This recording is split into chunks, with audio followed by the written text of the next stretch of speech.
how personally do you feel technology has affected you in terms of your development in architecture? So I know you guys have learned differently when you were younger in terms of education. I think it's like a massive part of what we learn. But then I really appreciated when I was learning the fact that a large part of what I learned was also hand drawing and how important that was in terms of thinking through things. Because you started your first year just complete drawing, wasn't it? Yep, we've focused. They made a really big point that you had to learn how to draw by hand before you learn how to draw on the computer, because it is a process of, it's part of the process of designing, they taught us. And also we were at that sort of time where it was just happening. When I'd started at uni, no one really used computers that much. It wasn't it wasn't that advanced. A lot of architecture practices would draw from blueprints and things like that. And I'm sure Jonathan, when he studied, was mainly hand drawing. Yeah. And so we were sort of lucky in the sense that we were learning the 3D programs whilst we were actually in that learning period at uni. It's pretty much something you completely do now is programs. You don't do much. Pretty much we're always on CAD hand drawn work, really, do you? Well, I think it depends how you think as well. That's what I mean. In terms of if you weigh it up, how important is it that technology now, is it almost overtaking what you're doing in terms of what you used to be doing, drawn? I think it helps to visualise things, but I think if you're trying to present an idea to someone, it's very helpful to show them what you're thinking. But I think in terms of designing, it's a personal thing, because personally for me, designing in a 3D program would take me 5 times as long as it would to design with a pen and paper in my head, because that's how I think. Because for instance, just then when you guys were just explaining the whole design through paper design. Is this something that's very brief, just something you do maybe at the start of your design? Well, that was us having a detailed design conversation, yeah. detailing something very specific, and I think it's just much easier if you're just scribbling to each other, because you're talking in many dimensions at once, you know. Yeah, absolutely. I mean, it's sort of definitely something, you know. And I think it's important because you realise that actually a lot of clients can't visualise in 3D.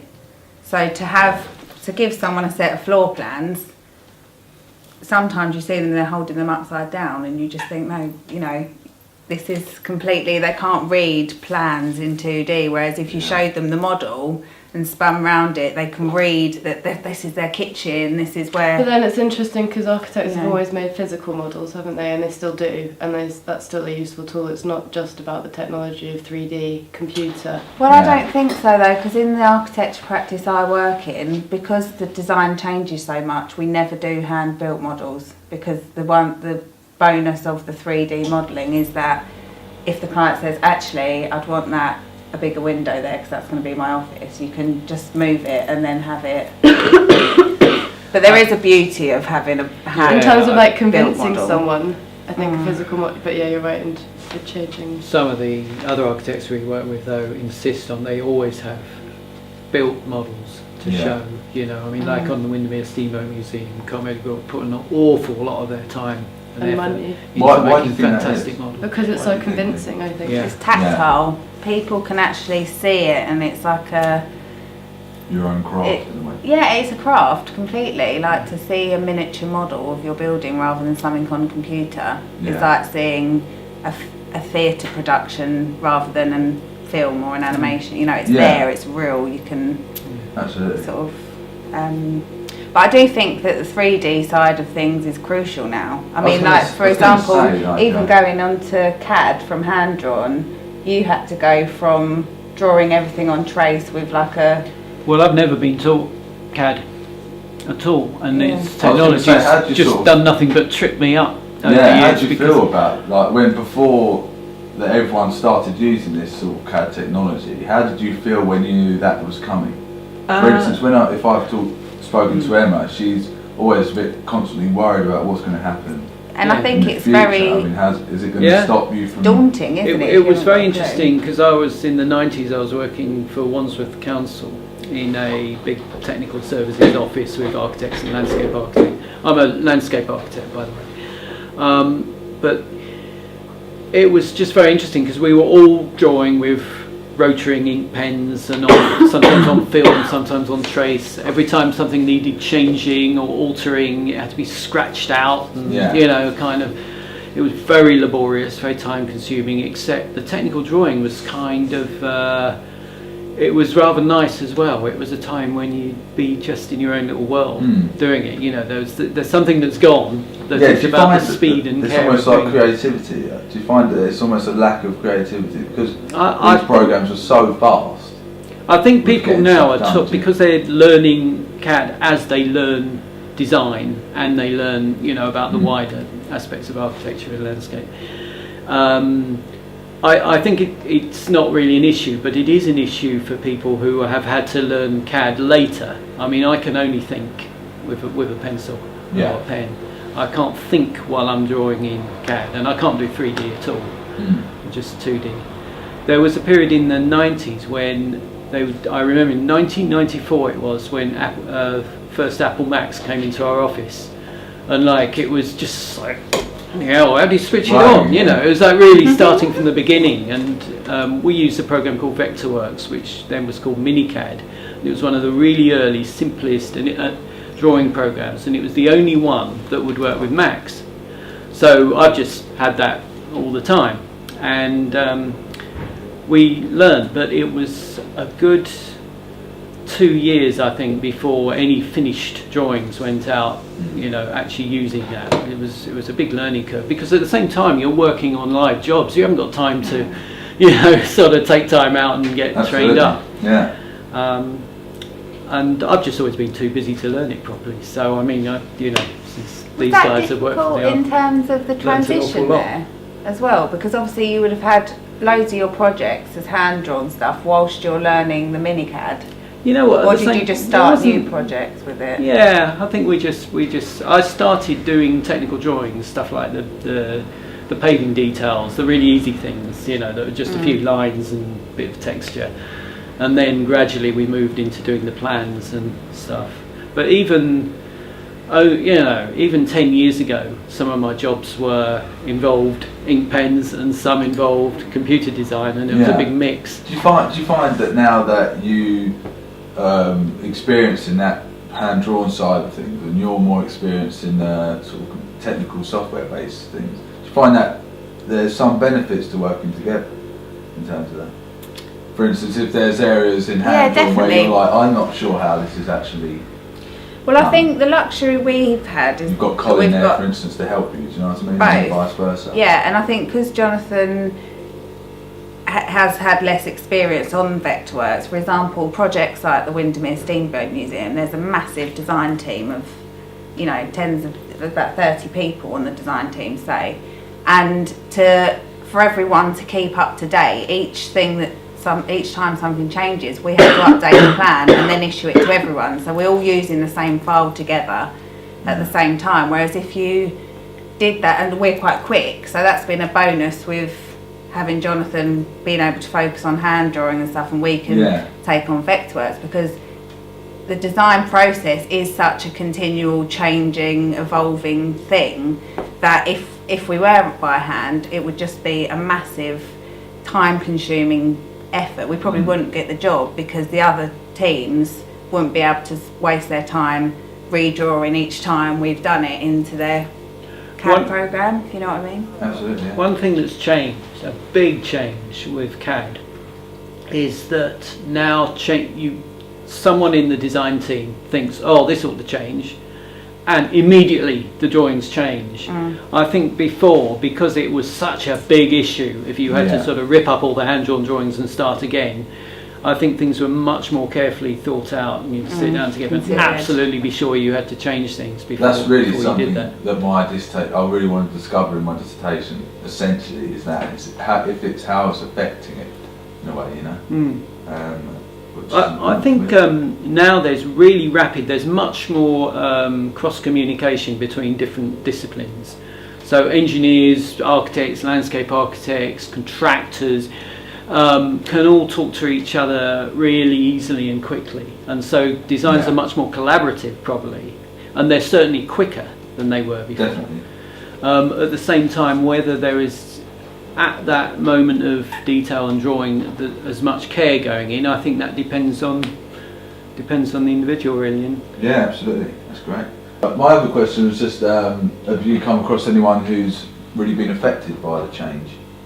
Maybe. Yeah, Probably. I used to have someone working for me who just couldn't handle computers at all, and she was a brilliant draftsman, brilliant technical designer, and she just, in the end, she walked out and she switched professions because she just couldn't. People mentioned that already couldn't do it. before, yeah.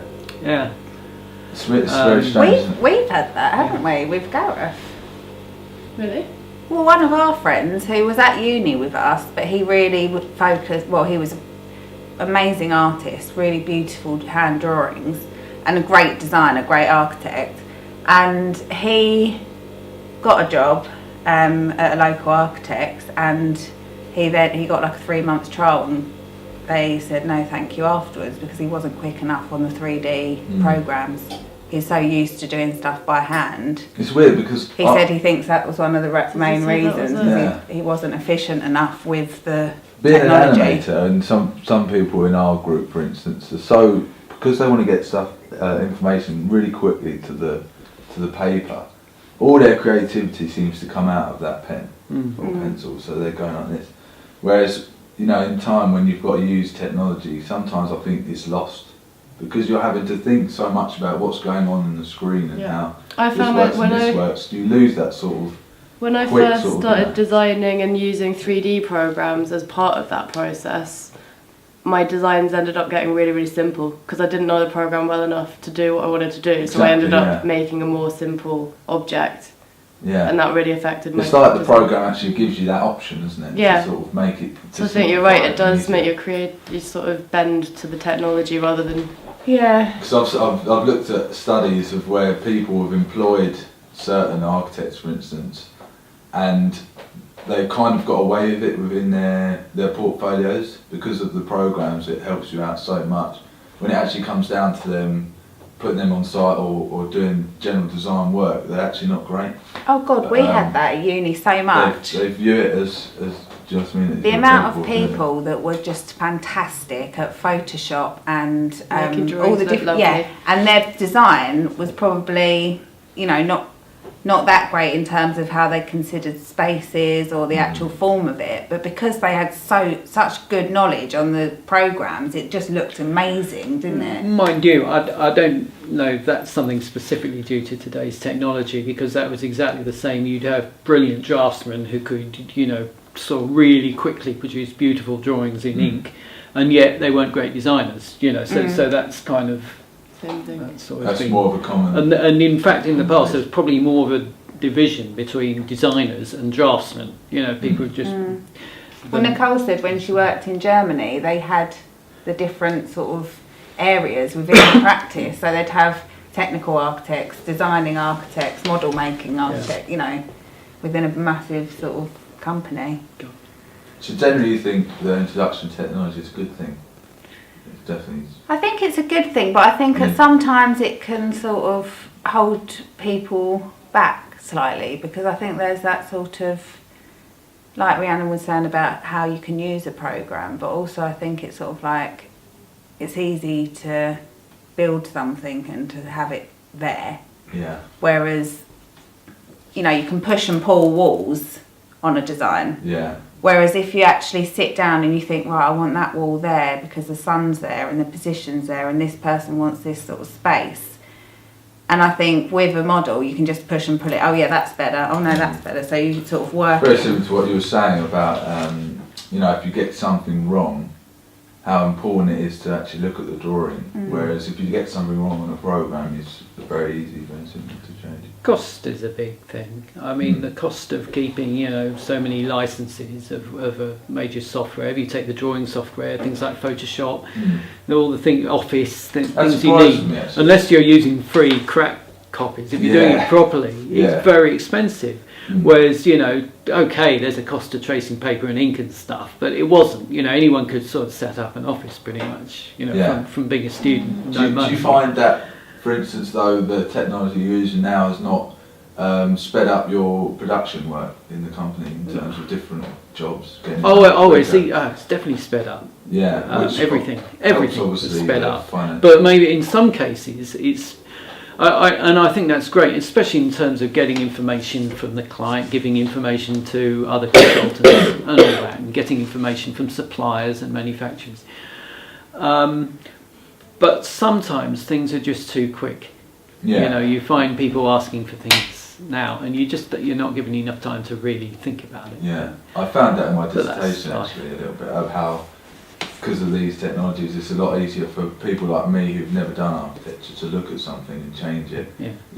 Some architects have worked, she said it almost winds them up, that people have got so much control, they're almost just assisting them in a way. Yeah. Whereas you don't get much of a chance to actually put your own design into a building. Yeah, you get clients that learn that learn SketchUp or something. They're like, well, I thought about this, and they present you with this model that you kind of think, okay. Why don't you just do it? But I mean, the one thing I would say about the negative of 3D is, like, for example, when you were learning in uni, the time. Yeah, it takes a long time to... Especially if you've been learning for a whole year hand drawn. Well, I think my problem was I was trying to learn it in a day before my hand in, so it was a bit... But I mean, even the actual time of exporting and stuff, like we'd have deadlines for the next day. We'd be up at 4 a.m. and with a drawing, you do it and it's done. With this, you're sat there and you're waiting for the little, time of thing to whirl. Quite often people would leave computers on overnight to render, because sometimes it can take like 8 hours to render a drawing. And it's completely out of your hands. Like, my computer broke down the other day, my laptop. Yeah. And all my programs and everything are on there. Whereas I've got my sketch pad in my front room with all my if anything, unless there was a fire. Everything goes wrong, yeah. I've got it all. But in terms of computers, you're sort of reliant on them, aren't you? And last little thing. Do you think that technology would become a lot more popular in the courses that you're doing, for instance? Popular in what way? In terms of, do you reckon it will become more regular, like less drawing and more work on programs that maybe in the future? You know what, I think it's gone back a bit the other way. Really? What I noticed was probably 10 years ago or so, an awful lot of people were doing everything in CAD and with better scanners and things like that. Now you can do a hand drawing, you can scan it, email it off to someone. It's really that's helped a lot, actually. Yeah. I also think that in the 90s and after the millennium, there were an awful lot of bad designs that were just because people were experimenting with computer-aided design. Yeah. Now they're much better at it. The designs, the packages are much more sophisticated, and the designs are therefore better. So I think that's something as technology morphs. I mean, I think if you look at unis as well, quite a lot of the unis do place importance on hand drawing and learning to do that, and the unit Emma and I chose that the Met was it's very interesting to hear it, because a lot of people have told me that it's getting so technical based that there's a lack of. I mean, there's clients, and I've especially with like work here and work with the other architects, that actually, because they see your practice do hand drawings, and it's that really sort of, it's like we were saying about the model, just the tactile nature of it. For me to pick up a hand drawing, I'd pick it up and I'd want to see what's on it straight away. But a CAD drawing, I'm just like, I'd look at it and look the difference between a letter and an email, maybe. Exactly, yeah. That's the difference. But it also, I mean, with these pieces of software, for instance, Rhino, SketchUp, you can make amazing visual pieces, especially if you're trying to sell to a client. You can really make it a lot more. But I mean, you'll find sometimes that people will build a whole 3D model, like our 3D model for the Ashdown Forest project. Yeah. We've built the whole model in the materials, but because you don't want to show too much, because it's sort of like, that's not really a realistic brick or whatever, we end up reverting to the sketchy style. So it's sort of less is more. And a lot of the time as well, like we've done it before where we've built 3D models and then hand drawn over it. Yeah. Because you want that human sort of feel to it at the time. Relation to the But that's also like Right. using 3D models as the key to how to build the real model. You know, It's like a quick way of doing a perspective drawing by hand is to do it in the computer Yeah. and trace right, over it. Yeah, exactly. It's very strange. That's all. That's great.